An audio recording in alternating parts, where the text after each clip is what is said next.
ನವಲಗುಂದ ವಿಧಾನಸಭಾ ಕ್ಷೇತ್ರದಲ್ಲಿ ಅತಿವೃಷ್ಟಿಯಿಂದ ನೂರಾರು ರೈತರು ಸಂಕಷ್ಟದಲ್ಲಿದ್ದರೂ ರಾಜ್ಯ ಸರ್ಕಾರ ಗೋವಿನ ಜೋಳ ಖರೀದಿ ಮಾಡದೆ ಅನ್ಯಾಯ ಮಾಡುತ್ತಿದೆ. ಈ ಹಿನ್ನೆಲೆಯಲ್ಲಿ ನಾಳೆ ನವಲಗುಂದ ಪಟ್ಟಣದಲ್ಲಿ ಧರಣಿ ಕೈಗೊಳ್ಳಲಾಗಿದೆ ಎಂದು ಮಾಜಿ ಸಚಿವ ಶಂಕರ್ ಪಾಟೀಲ್ ಮುನೇನಕೊಪ್ಪ ಹೇಳಿದ್ದಾರೆ. ಮುಂಗಾರು ಬೆಳೆ ಕೈಗೆ ಬಾರದಿದ್ದರಿಂದ 108 ಸಮಸ್ಯೆಯಲ್ಲಿ ಅನ್ನದಾತರು ಮುಳುಗಿದ್ದಾರೆ. ಈ ಸಮಯದಲ್ಲಿ ಪರಿಹಾರ ಕೊಡುವ ಘೋಷಣೆ ಮಾಡಿದರೂ ಆಮೆಗತಿಯಲ್ಲಿ ಪರಿಹಾರ ವಿತರಣೆ ನಡೆಯುತ್ತಿದೆ ಎಂದರು. ಇವತ್ತು ಸಂಕಷ್ಟದ ಪರಿಸ್ಥಿತಿಯಲ್ಲಿ ಇವತ್ತು ರೈತ ಇರ್ತಕ್ಕಂಥದ್ದು.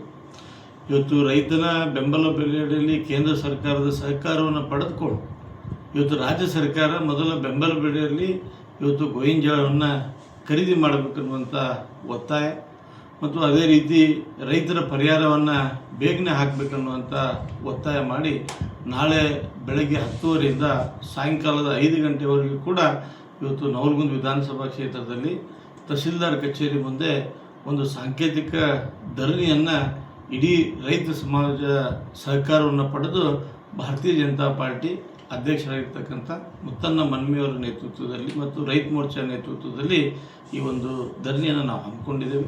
ಇನ್ನು ಈ ಎಲ್ಲ ವಿಷಯಗಳ ಹಿನ್ನೆಲೆಯಲ್ಲಿ ನವಲಗುಂದ ತಹಸೀಲ್ದಾರ್ ಕಚೇರಿ ಎದುರು ಇಡೀ ದಿನ ಧರಣಿ ಮಾಡಲು ನಿರ್ಧರಿಸಿದ್ದು, ಸರ್ಕಾರ ಕಣ್ಣು ತೆರೆಯದೇ ಇದ್ದರೆ ಹೋರಾಟ ತೀವ್ರಗೊಳ್ಳಲಿದೆ ಎಂದು ಎಚ್ಚರಿಸಿದ್ದಾರೆ. Bureau report, Kannada Janashri news, Navalgund.